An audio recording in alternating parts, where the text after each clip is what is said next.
Welcome friends once again. In this session, we are going to talk about the higher education in India. Let me begin with a quote which emphasizes on the importance of education by Nelson Mandela. Education is the most powerful weapon which you can use to change the world. At the end of this session, you will explain the meaning and significance of higher education, describe the functioning of regulatory bodies of higher education, state the different types of higher education institutions, and elaborate the current schemes for higher education in India.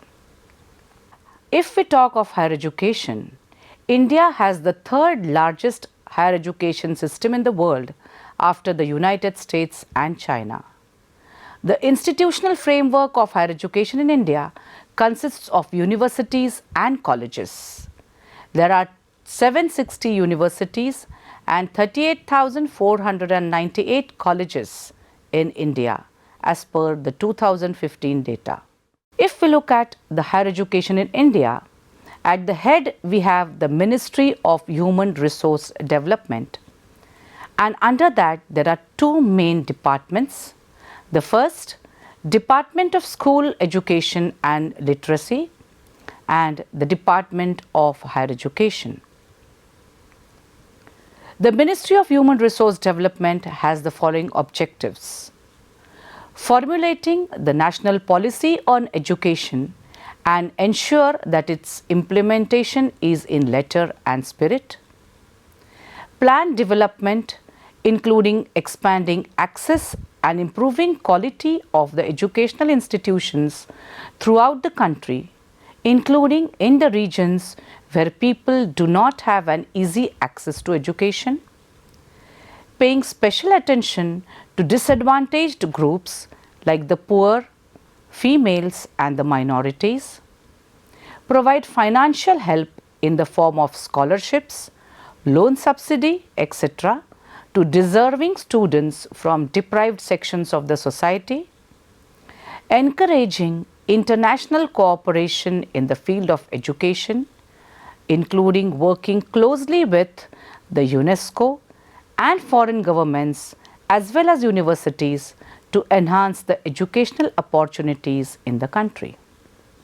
The Department of Higher Education, which functions under the Ministry of Higher Education, is engaged in bringing world-class opportunities of higher education and research to the country so that Indian students do not find themselves lacking when facing an international platform.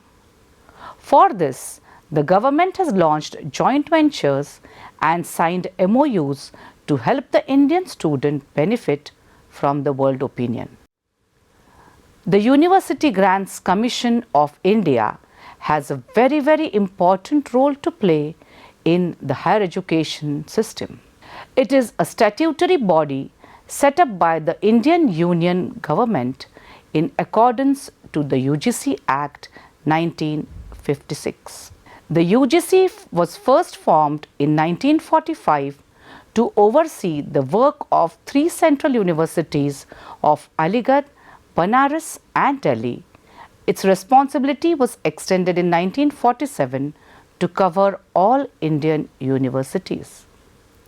In 1949, a recommendation was made by the University Education Commission under the chairmanship of Sri Radhakrishnan to reconstitute the UGC along similar lines of the University Grants Committee of the United Kingdom. In 1952, the government decided that all grants to universities and higher learning institutions should be handled by the UGC. Subsequently, an inauguration was held on 28 December 1953 by Maulana Abul Kalam Azad, the Minister of Education, Natural Resources and Scientific Research. The University Grants Commission of India became a statutory body under the University Grants Commission Act of 1956. In 1994 and 1995, the UGC decentralized its operations by setting up 6 regional centers at Pune, Hyderabad, Kolkata, Bhopal, Guwahati and Bangalore. In December 2015, the Indian government set a national institutional of ranking framework under UGC which would rank all educational institutes by April 2016. UGC also conducts the national eligibility test for appointment of teachers in colleges and universities. It also provides grants for minor and major research projects to individuals working in colleges and universities. It also awards fellowship for research scholars to promote research. Development grants are also given to colleges and universities to various institutions so as to develop both their infrastructure as well as the quality of education which is being imparted in these institutions. The functions of the UGC. The UGC enforces its standards, advises the government and helps coordination between the center and the state. It provides recognition to universities in India and disbursements of funds to such recognized universities and colleges. Accreditation for higher learning is overseen by 15 autonomous institutions established by the UGC. These are the All India Council for Technical Education, the Distance Education Council, the Indian Council of Agricultural Research, the Bar Council of India, the Board of Theological Education and the Senate of Scrappers, National Council for Teacher Education, Rehabilitation Council of India, Medical Council of India, Pharmacy Council of India, Indian Nursing Council, Dental Council of India, Central Council of Homeopathy, Central Council of Indian Medicine, National Council for Rural Institutes, State Councils of Higher Education, Council of Architecture and Veterinary Council of India. The colleges, the institutions and the universities, these are a major part of the higher education institutions.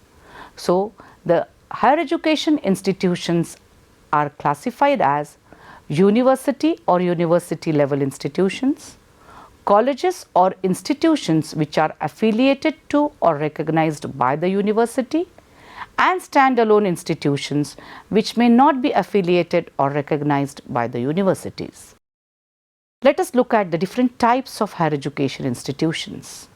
We have the central universities. These are the universities which are established or incorporated by the Central Act. We have the state universities, a university which is established or incorporated by the Provincial Act or by a state act, like the Savitribai Phule Pune University. We have open universities where the university imparts education exclusively through distance education in any branch or branches of knowledge.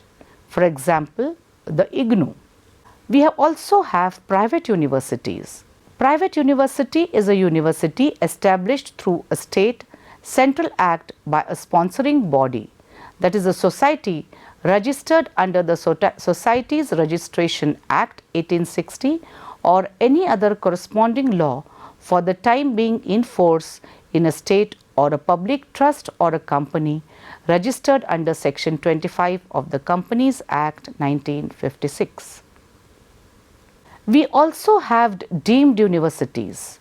An institution deemed to be a university, commonly known as deemed university, refers to a high performing institute which has been so declared by the central government under section 3 of the University Grants Commission Act 1956. We have institutes of national importance. This is an institution established by the Act of Parliament and declared as institution of national importance, such as All Indian Institute of Technology, National Institute of Technology. Institute under State Legislature Act. It is an institution established or incorporated by a state legislature act, such as the Nizam's Institute of Medical Sciences, Hyderabad, or the Indira Gandhi Institute of Medical Sciences, Patna. Other institutes are like institutions which do not fall in any of the above categories but are established through state or central act and are empowered to award degrees, like the National Institute of Fashion Technology, established through an Act of Parliament.